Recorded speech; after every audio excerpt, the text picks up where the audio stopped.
CM సోదరుడి సంబంధించినటువంటి నోటీసులు ఇచ్చిరంట.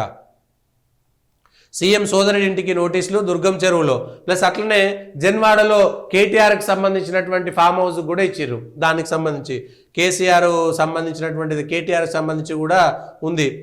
కేటీఆర్కు ఇస్తే ఆ ఫామ్ హౌస్కు సంబంధించినటువంటి అంశాల్లో కూడా మేము ఒకే విధంగా ఉన్నాం, అక్కడికైనా ఇక్కడికైనా మేము ఒకే రకంగా ఉంటామనేటువంటి మాట చెప్తున్నారు. ఇది మరి జన్వాడ ఫామ్ హౌస్ ఇప్పుడు లేకపోతే విద్యా సంస్థల పేరు మీద, అంటే ఎవరైనా సరే సొసైటీల పేరు మీదనో విద్యా సంస్థల పేరు మీదనో రిజిస్ట్రేషన్ చేసుకుంటే ఆపేస్తారా? ఇవాళ 6 నెలలకు 7 నెలలకు జనాలు మర్చిపోతారు, మళ్ళా విద్యా సంవత్సరం వచ్చేసరికి మర్చిపోతారు. కానీ సీఎం తమ్ముడికి నోటీస్ ఇచ్చారు. దుర్గం చెరువులో FTLలో తిరుపతి రెడ్డి ఇల్లు ఆఫీసు 30 రోజుల్లో తొలగించాలంటూ నెక్టర్సు డాక్టర్స్ కాలనీలు కావూరి హిల్స్ వాసులకు జారీ. హైదరాబాద్లో దాదాపుగా 40% ఏదో ఎక్స్పాండ్ అయింది. ఇక్కడ కూడా నిన్న హైడ్రా రామ్నగర్లో నాలాలు వాటిని కూడా కబ్జా చేసిన వాడిని రంగనాథ్ గారు చూసిరు.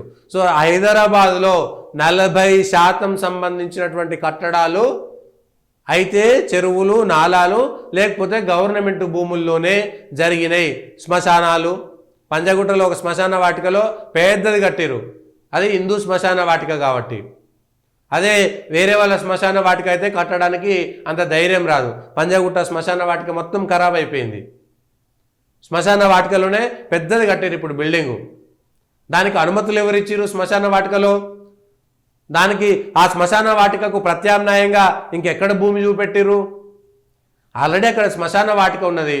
ఊరు మధ్యలో పెరుగుతున్నటువంటి సిటీ మధ్యలో శ్మశాన వాటిక అవసరం అంటే మరి శ్మశానాలు ఎక్కడ ఉండాలి? ఊర్లో ఎక్కడ కూడా జనాలు ఉన్నారు కదా, 40-50 కిలోమీటర్ల అవతల పోయి శ్మశాన వాటిక ఉపయోగించుకోలేరు కదా, ప్రత్యామ్నాయాలు చూపెట్టాలి కదా. ఇగో ఇవి జరుగుతున్నాయి. సీఎం సోదరుడి ఇంటికి నోటీసులు ఇచ్చినాం. మేము కేటీఆర్ జన్వాడ ఫామ్ హౌస్ పైన కూడా ఇప్పుడు మేము చేస్తున్నాము, సర్వే చేస్తున్నాము. ఆ సర్వే ప్రకారము చెరువులో బఫర్ జోన్లో ఆ నాలాలో కూడా మెయిన్ గేట్ ఉన్నది కాబట్టి ఆ జన్వాడ ఫామ్ హౌస్ కూడా కూలగొట్టాలనేటువంటిది వస్తుంది. ఇప్పుడు దీంట్లో ఆ జన్వాడ ఫామ్ హౌస్ లీజుకు తీసుకున్నటువంటి అంశము అఫిడవిట్లో ఎందుకు పెట్టలేదు? ఇవన్నీ కూడా వార్తలు వస్తున్నాయి. నిజంగా రాజకీయ నాయకులకు సంబంధించి కేవలం కేటీఆర్దే కాదు, ఇప్పుడు వీళ్ళందరికీ నోటీసులు ఇచ్చారు కదా, ఎన్ని రోజుల్లో కూలగొడతారు? దుర్గం చెరువు FTLలో ఉన్నటువంటి వాళ్ళు ముందుగాల టీఆర్ఎస్ వాళ్ళందరినీ వదిలేసి సెకండ్ ఫేజ్లో కాంగ్రెస్ పార్టీకి సంబంధించినటువంటి కబ్జాలను మాత్రమే మొట్టమొదట కూలగొడితే మస్తు పేరు వస్తుంది రేవంత్ రెడ్డి గారికి. ఇది ఎన్ని రోజులు ఉంటుందో తెలియదు, ఎప్పటిదాకా అవుతుందో తెలియదు. ఇంకేదో కొత్త విషయం రాగానే ఇదంతా మరుగున పడిపోతుంది. మీకు గుర్తుందా?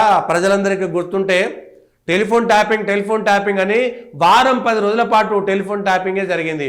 మొత్తం ఇట్లా చేసిరు అట్లా చేసిరు, హీరోయిన్ల హీరోలది కుటుంబాలు అందరివి ఆగం చేసిరు, లేకపోతే అనేక మంది దోచుకున్నారు, వాళ్ళని బెదిరించారు వీళ్ళని బెదిరించారని టెలిఫోన్ ట్యాపింగ్ రోజుకొక సెలెక్టెడ్ లీక్ వచ్చింది. మళ్ళీ ఇప్పుడు వస్తుందా? కాళేశ్వరంది మళ్ళీ వచ్చిందా? మళ్ళీ విద్యుత్ కొనుగోలు కుంభకోణము అది 3-4 రోజుల పాటు చర్చ జరిగింది. మళ్ళీ చర్చ జరుగుతుందా? ప్రజలు కూడా మర్చిపోయారు, టెలిఫోన్ ట్యాపింగ్ అంశం మర్చిపోయారు, అది మర్చిపోయారు. ఇది కూడా హైడ్రా, ఇప్పుడు రైతు రుణమాఫీ మర్చిపోయారు. హైడ్రా రావడం వల్ల హైడ్రా అనేటువంటిది ఒక నిరంతర ప్రక్రియ. చెరువులు నాలాలు లేకపోతే ప్రభుత్వ భూముల్లో కట్టుకున్నటువంటిది 5 ఏళ్ల పాటు 10 ఏళ్ల పాటు నిరంతర ప్రక్రియగా సాగాలి. ఒక్కొక్కరు ఏ ఒక్కరు ఒత్తిడి మేరకు కూడా కొత్తగా ఇచ్చేటువంటి అనుమతులు పోనీ ఇవన్నీ అయిపోయినాయి. ఈ రోజు నుంచి ఇచ్చేటువంటి అనుమతుల్లో ఎక్కడైనా సరే అనుమతులను రద్దు చేస్తురా? కట్టడాలు కట్టకుండా వెంచర్లు వేసినటువంటి అనేకమైనటువంటి వెంచర్లు ప్రభుత్వ భూముల్లో వాటన్నిటిపైన కూడా వేసినటువంటి వెంచర్లు వాటన్నిటిపైన వెంటనే భూములు కొనుగోలు చేస్తే కనీసం అదన్నా ఆగిపోతుంది. కట్టడాలు కట్టిన తర్వాత ఇటు 2 విధాలుగా నష్టం కదా. మరి ఈ అంశం పైన కేవలం కూలగొట్టడం పైన శ్రద్ధ ఉన్నటువంటి సర్కారు కొత్తగా వేసినటువంటి వెంచర్లు కొత్తగా గత 9 నెలలుగా ఇచ్చినటువంటి అనుమతుల్లో ఎక్కడైనా సరే ఈ FTLలు కానీ బఫర్ జోన్లు కానీ ప్రభుత్వ భూములు కానీ నాలాలు కానీ గుట్టలు కానీ ఏవైనా ఉన్నాయా? వాటన్నిటినీ ఒకసారి సమీక్ష చేస్తుందా ప్రభుత్వం? చేయట్లేదా? కొత్తగా ఇచ్చినటువంటి అనుమతుల్లో ఎక్కడ కూడా FTLలు లేవు. గత 9 నెలలుగా డిసెంబర్ నుంచి ఇప్పటిదాకా ఎక్కడ ఎఫ్టీఎల్ లేదు, బఫర్ జోన్ లేదు, లేకపోతే నిబంధనలకు వ్యతిరేకంగా ఏ ఒక్క చోట కూడా అనుమతి ఇవ్వలేదు అనేటువంటి విధంగా చర్యలు తీసుకుంటారా? దానిపైన సమీక్ష చేయండి. ప్లస్ ఈ కూలగొట్టేటివి కూడా మొట్టమొదట కాంగ్రెస్ వాళ్ళే కూలగొట్టుర్రి, తర్వాత ప్రతిపక్షాలే కూలగొట్టుర్రి. రేవంత్ రెడ్డి గారి పేరు చరిత్రలుగా నిలబడిపోతుంది. తరతరాలుగా ఆయన పేరు చెప్పుకుంటారు. ఎవరో గొప్ప లీడర్ కదా ఆయన మాత్రమే అని చెప్పుకుంటారు.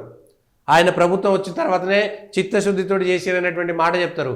ఎక్కడ ఓవైసీ కాలేజు, లేకపోతే పట్నం మహేందర్ రెడ్డిది, లేకపోతే వివేక్ వెంకటస్వామిది, లేకపోతే కాంగ్రెస్లో చేరినటువంటి అనేక మంది నాయకులది ఏవైతే ఆరోపణలు వస్తున్నాయో అవన్నిటినీ కూడా ప్రజలకు ప్రతిరోజు పట్నం మహేందర్ రెడ్డిది నేనే కూలగొట్టుకుంటా అని అన్నాడు.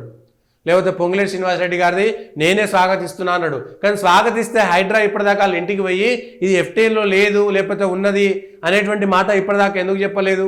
పొంగులేటి శ్రీనివాసరెడ్డి గారిది ఇప్పటిదాకా ఎఫ్టీఎల్లో ఉందా లేదా అనేటువంటి అంశాన్ని ఎందుకు నిర్ధారించి ప్రజలకు ఒక వివరణ ఇవ్వలేదు? మిగిలినటువంటి వాళ్ళందరికీ కూడా ఎందుకు ఇవ్వలేదు? కాంగ్రెస్ పార్టీకి సంబంధించినటువంటి వాళ్ళందరూ కూడా మొదట కూలగొట్టండి, తర్వాత ప్రతిపక్షాలకు కూలగొట్టండి. ప్రజలకు కూడా ఆయనకు ఎవరిపైన తారతమ్యాలు లేవు, రాగద్వేషాలు లేనటువంటి ముఖ్యమంత్రి రేవంత్ రెడ్డి గారు అనేటువంటి మాట చెప్తారు. లేకపోతే మళ్ళా 4 రోజుల హైడ్రామా. ఎందుకు ఈ హైడ్రా వచ్చిందంటే రైతు రుణమాఫీ జరగలేదు, జనాలకు రైతు బంధు రాలేదు, పెన్షన్లు పెరగలేదు, ఇచ్చినటువంటి మాటల ప్రకారం గ్రామాల్లో వ్యతిరేకత ఉన్నది కాబట్టి ఇదంతా కూడా పక్కదో పట్టేందుకే హైడ్రా సాగుతుంది అనేటువంటి అంశము. రెండవది, ఈ హైడ్రా పేరు మీద బెదిరింపులు చేసి అనేక వందల వేల కోట్ల రూపాయల వసూలు కార్యక్రమం జరుగుతుందనేటువంటి అనుమానాలు, ఆరోపణలు కూడా వస్తున్నాయి. కాబట్టి దానిపైన కూడా ప్రధానంగా ఈ ప్రభుత్వము స్పందించాల్సినటువంటి సమయం కూడా ఇదే. నిజమా కాదా, ఎవరూ వసూలు చేయట్లేదు డబ్బులు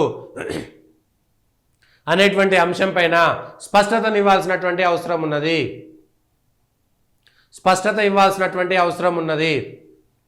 లేకపోతే ఇవే అంశాలు ప్రజల్లో చర్చ అవుతుంది. ఎందుకంటే అనేకం ఫోన్ ట్యాపింగు, కొత్త సర్కార్ వచ్చిన తర్వాత ఫోన్ ట్యాపింగు, కవిత, కేసీఆర్ బెయిలు, విలీనము, ఇంకేదో మధ్యలో కేసీఆర్ విలీనం అవుతాడని, ఇదవుతాడని, అదవుతాడని ఈ చర్చలన్నీ పక్కదో పట్టిస్తున్నారు. ప్రజల్లో వచ్చే ఇవాళ 4 రోజుల పాటు పక్కదో పట్టిస్తారు. మళ్ళీ ఎన్నికల నాటికి ఈ అంశాలన్నీ కూడా బయటకు వచ్చేస్తాయి. అనేటువంటి విషయాలను అర్థం చేసుకోవాలి.